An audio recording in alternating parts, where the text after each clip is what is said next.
In this video, I want to break down how to be like an F1 driver in real life.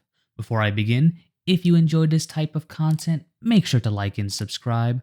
Watch me stream Tuesdays to Thursdays, 12:30 to 2:30 EST or UTC5. Join my Discord server, link down below, for updates and to add suggestions for new videos, and hit the join button for $2.99 a month. Now, I say like an F1 driver, that's very important because it's damn near impossible to become one. There are only a small amount of drivers, 20 of them. The next reason is that it requires a shit ton of money. The third, also involving money, is that racers usually start at a young age, learning karting and getting a lot of experience driving even before they get their license. Even so, with all the limitations that you're going to be facing, at the very least, this video should hopefully get you to be a better driver and even get up to some league or some type of racing. The first step is physical fitness. You want to use a combination of free weights and machines to strengthen your muscles, both for overall better quality of life and to handle the actual difficulties of driving a car.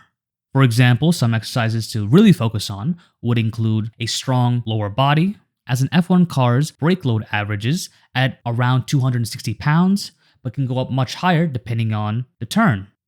So exercises like barbell squats, hack squats, RDLs, leg curls, extensions, etc. will build an overall set of strong legs. Another is grip strength, due to how difficult it is to turn the wheel in an F1 car.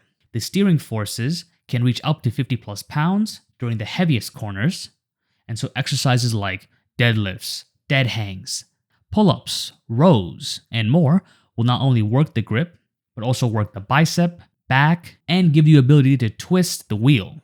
The third is having a strong neck to handle the g-forces of the car at high speeds.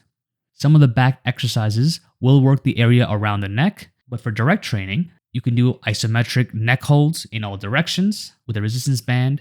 You can also do flexion using bands or a harness.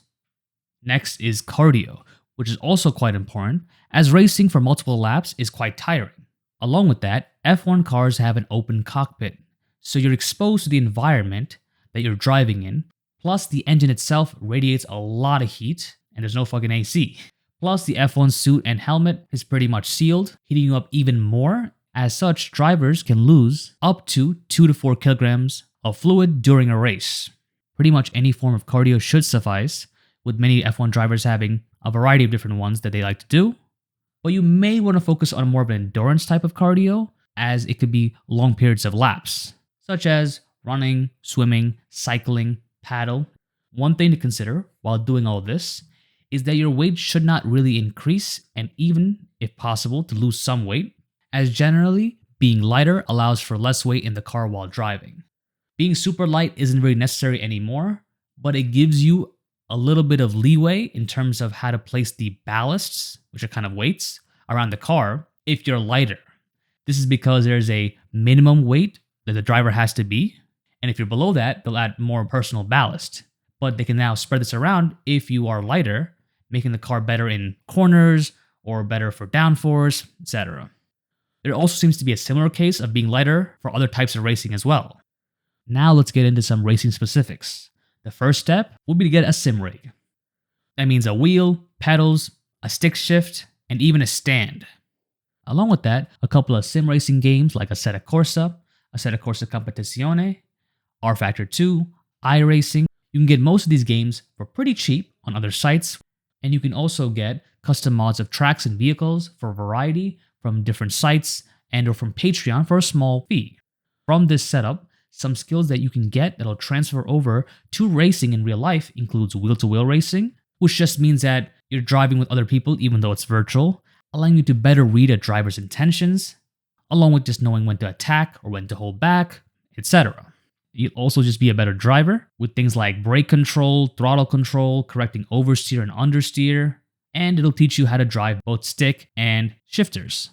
When playing, it's also a good idea to switch between different vehicles to get a feel for all the small changes that occur when driving something like an F1 car versus an RUF Yellowbird. They have differing speeds, different types of braking, downforce, etc. The different cars will also give you exposure to other racing disciplines, including some that you may actually be able to get into like a go-karting tournament, though it's still fucking expensive. And you can always improve your setup as well to get it a little more realistic, more force feedback, or even with VR, which for example gives you a chance to improve your peripheral vision. A potential next step, as I mentioned, is to get into go-karting.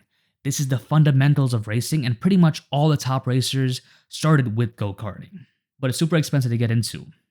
However, it will give you these foundations, like a real sense of speed, right? You're actually driving against somebody. You can feel the danger if you fuck something up. The pressure from the car, the actual feeling of the brakes and the throttle. It gives you a better idea about what the control is going to be like, and any environmental conditions, like if it's raining or if the track is cold. I would also recommend not going for the more slower go-karts that are better meant for like children, that are quite cheap. More of a realistic go-kart with a little more force to get you as close to the experience as possible. If you just do this for a good period of time, you should get a good base level in terms of racing. From there, you can try and move up. I would personally recommend the best option is to try and join a go-karting league if you have the funds and time available. That's the big part of it. And that is probably your best bet to even try and move up somewhere else. Thank you for watching. If you enjoyed this video, make sure to like and subscribe. Watch me stream Tuesdays to Thursdays, 12:30 to 2:30 p.m. EST or UTC5. Join my Discord server, link down below, for updates on new videos, when I stream, and for adding suggestions for the next video. And if you want to support the channel even more than you already are just by watching, you can hit that join button for $2.99 a month.